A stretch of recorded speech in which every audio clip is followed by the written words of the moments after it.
बहू बनी शेरनी। मीरा सोसाइटी में नई नई रहने आई थी। एक रोज उसकी पड़ोसन कहती है, हाय, मेरा नाम तमन्ना है, मैं पास के घर में रहती हूँ। आप नई आई हैं तो सोचा मिलाऊं।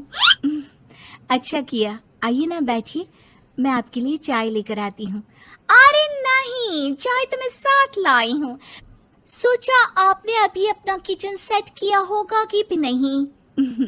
ये तो अच्छा किया, सच बहुत मन था चाय पीने का। ये मेरे हाथ के नमकीन खाइए। मीरा और तमन्ना में दोस्ती हो जाती है, लेकिन धीरे धीरे पता चलता है कि दोनों हैं एक दूसरे से बिल्कुल अलग। एक दिन दोनों पार्क में घूम रही थी कि एक लड़की मीरा को देखकर कहती है, कैसे रंग की साड़ी पहनी है, एक तो इतनी गर्मी, ऊपर से चटक रंग, कितनी गवार दिख रही है ना ये पीली साड़ी वाली। हाँ, और बाल भी कैसे उड़े उड़े हैं। तमन्ना को गुस्सा आ जाता है। हाँ, तो उसके उड़े हैं ना, तुम लोगों को क्यों जलन हो रही है? और रहा सवाल साड़ी के रंग का, तो जरा फैशन सेंस ऑन करो। इस समर ये रंग ऑन फैशन है, समझी? वो दोनों लड़कियां तमन्ना से लड़ने आ जाती हैं कि अरे छोड़ ना, जी रहने दीजिए। हाँ, सही कह रही हैं, खराबी तो है मेरे बाल और साड़ी, आप प्लीज जाइए यहाँ से। अरे क्यों इतना स्वीट बनती है तू सबसे? हर किसी को जवाब दिया करना। अरे क्या करना है, वो बुरा बोल रहे हैं तो अपना मुंह भी खराब कर ले क्या? ऐसा नहीं होता है, किसी की बुरी बात सुनने का मतलब है कि वो लोग सही बोल रहे थे। अरे किसी के बोलने से क्या होता है, हम क्यों अपना मुंह खराब करें? खैर, मीरा शांति से रहती, बच्चों को देखती खिलाती। उसका पति काम के सिलसिले से हमेशा बाहर ही रहता था, तो वो कोशिश करती कि उसके बच्चों को किसी भी चीज की कमी ना हो। एक रोज सास कहती है, अरे सारा दिन बच्चों में लगी रहती है। पता है बेटा यहाँ नहीं रहता मेरा, लेकिन मजाल है कि ये मेरा ख्याल रख ले। माफ करिए माँ जी, वो मयंक को स्पीच थेरेपी दिलाने ले गई थी, मैं अभी आपकी चाय बना देती हूँ। अरे चाय नहीं चाहिए, चाय पिला पिला कर मार दे तू। तेरे बाप ने बोला था कि शादी के वक्त 2 लाख देने के लिए, अभी तक 1 लाख दिए हैं, बाकी के पैसा कब देगा? बच्चे हो गए लेकिन दहेज पूरा नहीं दिया। माँ जी, वो पैसे उन्होंने मयंक के पापा को बिजनेस लगाने में जो मदद की थी ना, उसमें दे दिए थे। अरे वाह जी वाह, उसमें तो देना ही पड़ेगा ना, वो तो अलग से पैसे थे। तू रोज खाती है पीती है, उसके पैसे कहाँ से आएंगे? और ये तेरे बच्चे। तभी मीरा को गुस्सा आ जाता है। वो सास को आंख दिखाती है और सास कुछ सोचकर वहां से निकल जाती है। तभी वहां मीरा की दोस्त आ जाती है।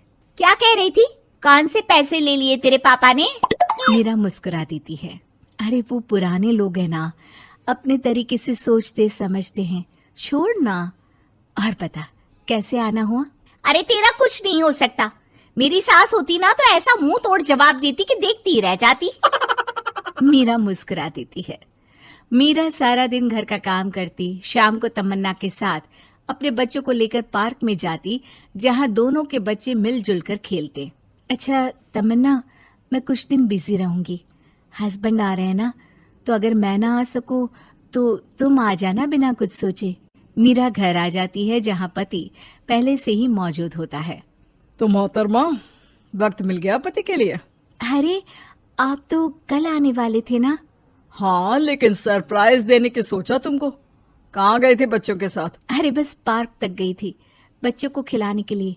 वैसे अगर आपने सरप्राइज नहीं दिया होता तो मैं कुछ स्पेशल बनाती आपके लिए। अरे तुम्हारे हाथ की तो सिंपल दाल भी स्पेशल होती है। कुछ भी बना लो मीरा। मीरा का पति उससे बहुत प्यार करता था, वो उसे समझता था, लेकिन कभी कभी उस पर गुस्सा भी हो जाता था। अरे घर पर कोई है? कहाँ है मीरा? तभी तमन्ना के कान में मीरा के पति की आवाज आती है। यार बच्चे बच्चे, हमेशा तुम्हारा ध्यान बच्चों पर रहता है। चलो ठीक भी है, लेकिन मेरा भी तो सोचो। तुम्हें कौन सी शर्ट साफ करने को कहा था और तुमने कौन सी कर दी? यार पता नहीं ध्यान कहाँ रहता है तुम्हारा।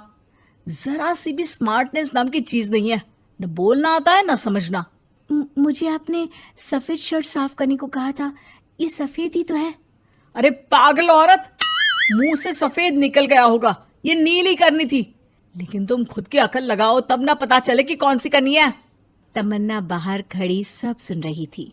उसने वहां से निकल जाने में ही भलाई समझी, लेकिन अगले रोज पार्क में। देखो, मुझे गलत मत समझना, मैं ये नहीं कह रही हूँ कि तुम अपने पति से लड़ो या उसका मुंह तोड़ दो, लेकिन अपनी बात रखना तो सीखो। जमाना ऐसा नहीं है कि कोई किसी को कुछ भी सुना दे और अगला चुप रहे। चुप रहना ठीक है, लेकिन एक लेवल तक। मैं समझ रही हूँ तमन्ना, लेकिन मेरा नेचर कभी रहा ही नहीं। हाँ, मुझे भी गुस्सा आ जाता है, लगता है गलती कहाँ है, पर समझ में ही नहीं आता कि बोलूं क्या। खैर, बात आई गई हो जाती है। एक दिन मीरा के घर में बैठ तमन्ना और मीरा चाय पी रहे होते हैं कि वहां मीरा का बेटा रोते हुए आता है। मीरा घबरा जाती है। क्या हुआ बेटा? बेटे का रो रो कर बुरा हाल होता है। वो सिसकियां भर रहा होता है। क्या हुआ बेटा, कुछ तो बताओ। तभी पीछे से मीरा की बेटी भी आ जाती है। क्या हुआ भाई को बेटा? माँ, नीचे एक अंकल ने उसकी हंसी उड़ाई, उसे तोतला बोला। मीरा को बेटी की बात सुनकर गुस्सा आ जाता है। वो दौड़कर पार्क में बेटी के साथ जाती है। तमन्ना भी मीरा के पीछे जाती है। कौन थे अंकल? हाँ, वो लाल शर्ट वाले। क्या आपने मेरे बेटे को तोतला बोला? हाँ, क्योंकि वो तोतला रहा था। तोतला कहेगा। मीरा गुस्से से लाल हो जाती है और जोर जोर से चिल्लाने लगती है। मजाक समझा है क्या? किसी बच्चे के तोतलेपन को दूर करने के लिए माँ कितनी मेहनत करती है। मैं रोज उसे सबके सामने बोलने के लिए प्रेरित करती हूँ। बड़ी मुश्किल से मेरे बेटे ने बोलना सीखा है, उसे भी चुप करा दिया आपने। क्यों? मुझे माफ कर दीजिए। आपका बच्चा होता तो क्या उसका भी आप ऐसे ही मजाक उड़ाते? देख लीजिए मिस्टर, साफ बता दे रही हूँ, भूल से भी मेरे बच्चों का मजाक उड़ाने की कोशिश की तो बहुत ज्यादा बुरा हो जाएगा। तमन्ना दूर खड़ी मीरा का ये रूप देख रही होती है। वो समझ जाती है कि एक औरत के अंदर की शेरनी तभी जगती है जब उसके बच्चे को कुछ कहा जाए।